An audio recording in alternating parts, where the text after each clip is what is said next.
Hello guys, welcome back to my channel. Thank you so much for joining me. Thank you for being here. I really appreciate you. Masenze i-review, last review kaMageza Wants a Wife. UFlora ke uyithathile inhliziyo kaMageza. NguFlora owinileyo. Yamhalalisela ke binani intombi endala ngowina inhliziyo kaMageza. Kodwa ke inye into azayazi, uMageza akabhilongi nje kuye yedwa. Ubonile nje naye uMageza ingowakhe yedwa okwazi uba alale noLerato apha phambi kwakhe. So azanyamezele nje ke kwizinto zonke ezizokwenzeka kule relationship yabo. uMageza uthi from day one it has been uFlora since wafika nje amehlo wakhe ayijonge kuye uFlora. Ke naye uFlora ebeyibona le nto lena. Thina ke ezababukeli we thought uzawuchuza between uLerato Palisa, kodwa yakhange kube njalo. kuMageza there's always a twist nje, izinto zakhe uyazitwista. So nangoku uthathe uFlora lo ebezikhuphile kwishow. And ke mna ke I think uFlora umkhethele nje into enye because uFlora ebeyi-favorite yabantu. Abantu abaninzi nje bebezithandela uFlora. So wenzele nje abantu, I doubt uba uzenzele yena. Xa ndibona nje uMageza akekho umntu ebezamchuza apho, umchuze nje uFlora for uba ebethandwa ngabantu.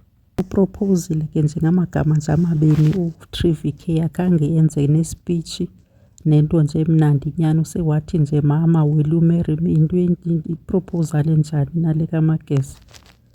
Ngathi kuyadlalwa nje yonke le nto ayikho serious, kodwa ke uFlora uvumile. Disappointment ke emehlweni kaLerato ibibhalwe all over. Akhange nje akwazi nozifihla ubu-disappointed. Mhlawumbi yena ebeseyicinga efana uba izawuba nguye. kuLerato uvumile national TV uba yena vele beziminca ngoMageza and loo nto leyo akayifihli. And ibingekokuqala, ibikamaxesha amaninzi. And also uthi yena umdala akakoloti mntu explanation. Yes wena girl. And uPalisa yena uthi uba bekupropozwe yena ebengazuvuma yonke loo nto leyo. Asazi ke nobunyanisile because ndimbone elungisa ispace ngoMageza esiza ngathi uzopropose. Ndambona elungisa indawo elungisa. So eyoba bengazuvuma hayi yaziwa nguye asiyazi. Congratulations ke kuMageza noFlora. Season 1 uphelile kaMageza Wants a Wife. Sizawubona season 2. Uba season 2 uzoza asazi uba kuzawuza uMageza omtsha or sizawuphinda siphathele uTrivik mhlawumbi asibonise uba ilife yakhe ubheka phambili ithini. And ke kwaba babini bangachuzwanga between uLerato noFlora, ayi hard luck shem. Especially uLerato ebezithembile, ebeze ngokwakuzithemba. So ndiyambona uba udisappointed. Hard luck ntombazana. Yazi ke le rumor ndiva on social media ithi uLerato upregnant, kanti bekungekho protection kule nto ebeyenza noMageza. Ube pregnant nini? Phofu ke asazi bethi akasikoloti explanation because yena mdala ekwenza into zakhe zobudala over 21.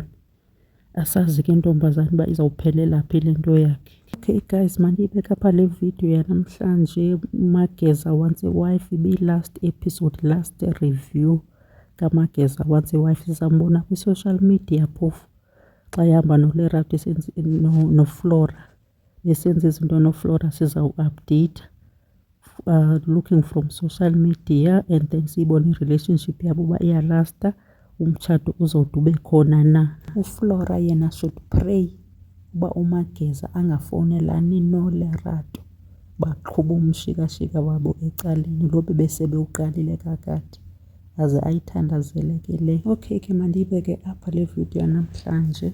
Thank you so much for watching. Do not forget to subscribe if you haven't subscribed yet. Until next time, bye for now.